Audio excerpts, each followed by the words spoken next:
अमृतवाणी। ओम स्थापकाय च धर्मस्य सर्वधर्मस्वरूपिणे अवतार वरिष्ठाय रामकृष्णाय ते नमः। जय ठाकुर, जय माँ। ओम शिव शिव शिव। श्री रामकृष्ण देव के अमृत तुल्य दिव्य उपदेश। घोड़े की आंखों में दोनों ओर से आड़ लगाए बिना घोड़ा क्या कभी आगे बढ़ता है? रिपुओं को बस में लाए बिना क्या कभी ईश्वर प्राप्त हो सकते हैं? इसे विचार मार्ग अर्थात ज्ञान योग कहते हैं। इस रास्ते से भी ईश्वर प्राप्ति होती है।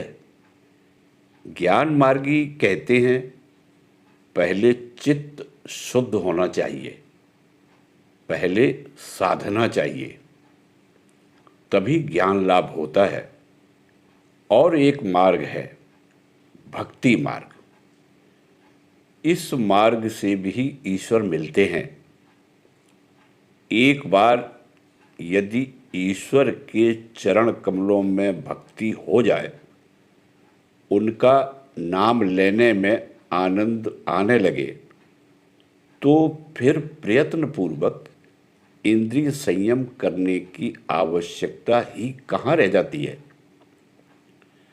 तब तो रिपु अपने आप बस में आ जाते हैं।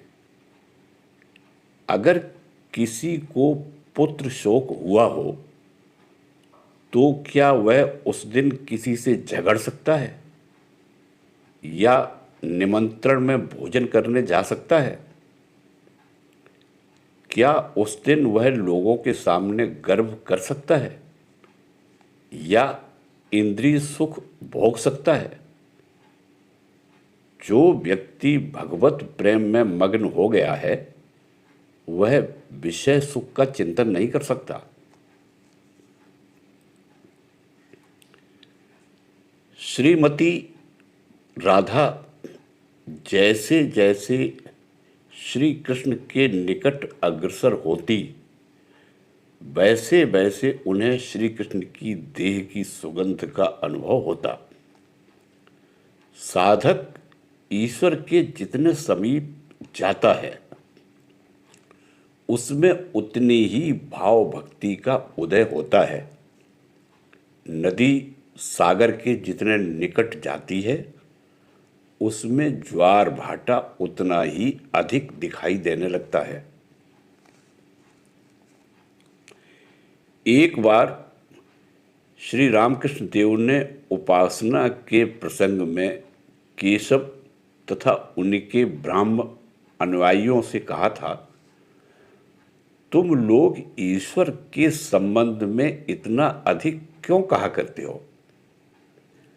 क्या पुत्र अपने पिता के सम्मुख होकर बैठकर यही सोचा करते हैं कि मेरे बाबूजी के कितने मकान हैं, कितने घोड़े, कितनी गायें हैं, कितने बाग बगीचे हैं, या पिताजी उसके कितने अपने हैं, वे उसे कितना प्यार करते हैं? यह सोचकर मुग्ध होता है। बाप अपने बेटे को खाने पहनने को दे, सुख चैन में रखे, तो इसमें खास क्या है? हम लोग सभी उनकी संतान हैं, अतएव वे हमारे प्रति इस प्रकार का सदैव बर्ताव करेंगे ही। इसमें आश्चर्य क्या है? इसलिए जो यथार्थ भक्त होता है, वह इन सब बातों को न सोच उन्हें अपना मानकर उनसे हट करता है, मान करता है, जोर के साथ उनसे कहता है, तुम्हें मेरी प्रार्थना पूरी करनी ही पड़ेगी, मुझे दर्शन देने ही होंगे। उनके ऐश्वर्य का इतना अधिक विचार करने से उन्हें अपने निकट आत्मीय के रूप में नहीं सोचा जा सकता, उन पर जोर नहीं चलाया जा सकता, तब वे कितने महान हैं, हमसे कितनी दूर है, इस तरह का भाव आ जाता है। उन्हें खूब अपना मानो, तभी तो उन्हें पा सकोगे। किसी एक भाव को पक्का पकड़कर उसके सहारे ईश्वर को अपना बना लेना होगा, तभी न उनके ऊपर जोर चल सकेगा। देखो ना, पहले पहल जब नई पहचान होती है तब लोग आप कहा करते हैं, पर ज्यों ही पहचान बढ़ी कि तुम शुरू हो जाता है, फिर और आप बाप मुंह से नहीं निकलता, और संबंध जब अधिक घनिष्ठ हो जाता है तो तुमसे भी काम नहीं चलता, तब तो तू आ जाता है। ईश्वर को अपने से भी अपना बना लेना होगा, तभी तो होगा। जैसे बदचलन औरत जब पहले पहल पराये पुरुष से प्रेम करने लगती है, तब कितना लुकाती छिपाती है, कितना डरती सहमती और लजाती है, पर जब प्रीत बढ़ जाती है तब यह सब कुछ नहीं रह जाता। तब सीधे उसका हाथ पकड़कर सबके सामने कुल छोड़कर बाहर आ खड़ी होती है। फिर यदि वह आदमी उसकी भली भांति देखभाल न करे या उसे छोड़ देना चाहे, तो वह उसका गला पकड़कर खींचते हुए कहती है, तेरे लिए मैं घरबार छोड़कर रास्ते पर आ खड़ी हुई हूँ, अब तू मुझे खाने को रोटी देगा या नहीं, बोल। इसी प्रकार जिसने भगवान के लिए सब कुछ छोड़ दिया है, उनको अपना बना लिया है, वह उन पर जोर लगाकर कह सकता है, तेरे लिए मैंने सब छोड़ा है, अब मुझे दर्शन देगा कि नहीं, बोल। एक की माता जब बूढ़ी हो गई तो उसने सोचा कि अब घर गृहस्थी से छुट्टी लेकर वृंदावन जाकर जीवन संध्या वहीं शांति से बिताई जाए। उसने श्री रामकृष्ण देव के सामने अपनी यह इच्छा व्यक्त की, परंतु श्री रामकृष्ण देव उसके मन की स्थिति को भली भांति जानते थे।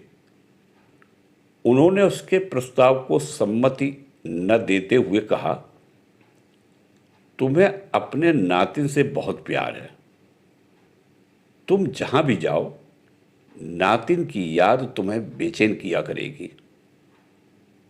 तुम चाहो तो वृंदावन जाकर रह सकती हो, पर तुम्हारा मन सदा घर ही के ऊपर पड़ा रहेगा।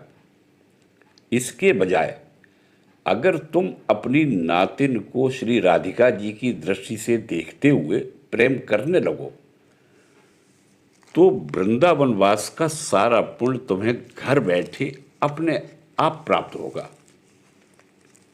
उसका चाहे जितना लाड़ दुलार करो, जी भरकर खिलाओ पिलाओ, पर मन में सदा यही भाव रखो कि तुम वृंदावनाधीश्वरी राधिका की पूजा सेवा कर रही हो। किसी भक्त को एक आत्मीय पर अत्यधिक आसक्ति के कारण मन को स्थिर करने में असमर्थ देख श्री रामकृष्ण देव ने उसे अपने प्रेम पात्र को ईश्वर का ही रूप मानते हुए भगवत भाव से उसकी सेवा करने का उपदेश दिया। इस विषय को समझाते हुए कभी कभी श्री रामकृष्ण देव पंडित वैष्णव चरण के ऐसे ही दृष्टिकोण का उल्लेख करते हुए कहते, वैष्णव चरण कहता था, यदि अपने प्रेमास्पद को इष्ट देवता के रूप में देखा जाए तो मन बड़ी सरलता से भगवान की ओर चला जाता है। एक भक्त ने पूछा, क्या पहले विवेक विचार के द्वारा इंद्रियों को वशीभूत करने की आवश्यकता नहीं है? श्री रामकृष्ण देव ने उत्तर दिया, हाँ, वह भी एक मार्ग है, विचार मार्ग। भक्ति मार्ग में इंद्रिय संयम अपने आप बड़ी सरलता से हो जाता है। ईश्वर के प्रति प्रेम जितना अधिक बढ़ता है, इंद्रिय सुख उतने ही नीरस लगने लगते हैं। जैसे जिस दिन पुत्र मर जाता है, उस दिन माता पिता भोग सुख की बात सोच भी नहीं सकते। संध्या आल्दिक साधनाओं की आवश्यकता तभी तक है जब तक एक बार हरि नाम सुनते ही आंखों में प्रेमाश्रु की धारा न बहने लगे। भगवान का नाम केवल सुनते ही जिसका हृदय व्याकुल होकर रोने लगे, उसके लिए साधनाओं की कोई आवश्यकता नहीं। किसी गीत में कवि ने ईश्वरानुराग को बाघ की उपमा देते हुए कहा है, अनुराग बाघ। जिस प्रकार बाघ अन्य जानवरों को गपागप खा जाता है, उसी प्रकार अनुराग रूपी बाघ भी काम, क्रोध आदि रिपुओं को खा जाता है। यदि एक बार ईश्वर के प्रति अनुराग जग जाए तो काम, क्रोधादि रिपु बिल्कुल नष्ट हो जाते हैं। कृष्ण के प्रति अनुराग के बल पर गोपियों को यह उच्च अवस्था प्राप्त हुई थी। फिर अनुराग अंजन की भी बात कही है। श्रीमती राधिका ने एक बार कहा, सखियों, मैं चारों दिशाएं कृष्णमय देख रही हूं। इस पर सखियों ने कहा, सखी, तुमने आंखों में अनुराग अंजन चढ़ाया है, इसीलिए ऐसा देख रही हो। एक भक्त ने प्रश्न किया, भगवान के लिए भक्त सब कुछ क्यों छोड़ देता है? श्री रामकृष्ण देव ने उत्तर दिया, एक बार दीपक को देखने पर पतंगा फिर अंधेरे में नहीं जाता। चींटी गुड़ में लिपटकर प्राण खो देती है, पर उसे नहीं छोड़ती। इसी तरह भक्त भी ईश्वर के लिए प्राणों की बाजी लगा देता है, परंतु दूसरा कुछ नहीं चाहता। श्री रामकृष्ण देव ने बताया, पतंगा अगर एक बार उजाला देख ले तो फिर क्या वह अंधेरे में रह सकता है? डॉक्टर साहब हंसते हुए बोले, भले ही जल जाए पर उजाला नहीं छोड़ेगा। श्री रामकृष्ण देव बोले, पर भक्त ऐसे कीड़े की तरह जलकर नहीं मरते। भक्त जिस उजाले के पीछे दौड़ते हैं वह मणि का उजाला है। वह बहुत उज्जवल तो है, पर स्निग्ध और शीतल है। इस उजाले से शरीर जलता नहीं, यह तो हृदय को शांति और आनंद से भर देता है।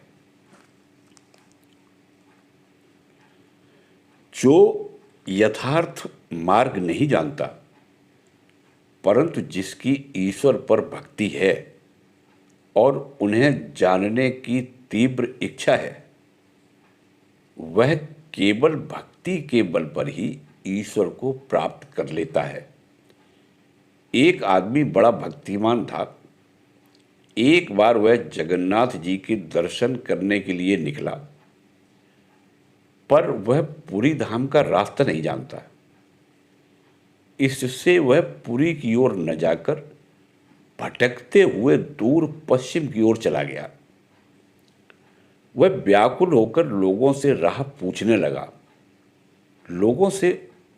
लोगों ने उससे कहा, यह रास्ता नहीं, उस रास्ते से जाओ। अंत में वह भक्त पुरी जा पहुंचा और उसने जगन्नाथ जी के दर्शन किए।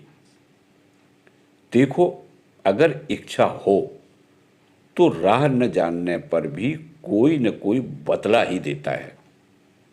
पहले भूल हो सकती है, पर अंत में सही रास्ता मिल ही जाता है। अनुराग हो तो विवेक, वैराग्य, जीवों के प्रति दया, साधु सेवा, सत्संग, ईश्वर की महिमा का गुणगान, सत्य वचन इत्यादि सद्गुणों का उदय होता है। ईश्वर दर्शन होने के कुछ निश्चित लक्षण होते हैं। यदि किसी में अनुराग जनित सद्गुणों को प्रकाशित होते देखो तो निश्चय जानना कि उसे ईश्वर दर्शन होने में देर नहीं है। जिस प्रकार समुद्र के भीतर छिपा हुआ चुंबक का पहाड़ अपने ऊपर से किसी के जहाज के गुजरते ही तुरंत उसे खींच उसके कल पुर्जों को ढीला कर पटियों को अलग अलग कर पानी में डुबो देता है, उसी प्रकार ईश्वर रूपी चुंबक का आकर्षण होने पर वह मनुष्य के अहंकार और स्वार्थ से पूर्ण जीवन को क्षण भर में तोड़ फोड़ कर ईश्वर के प्रेम सागर में डुबो देता है।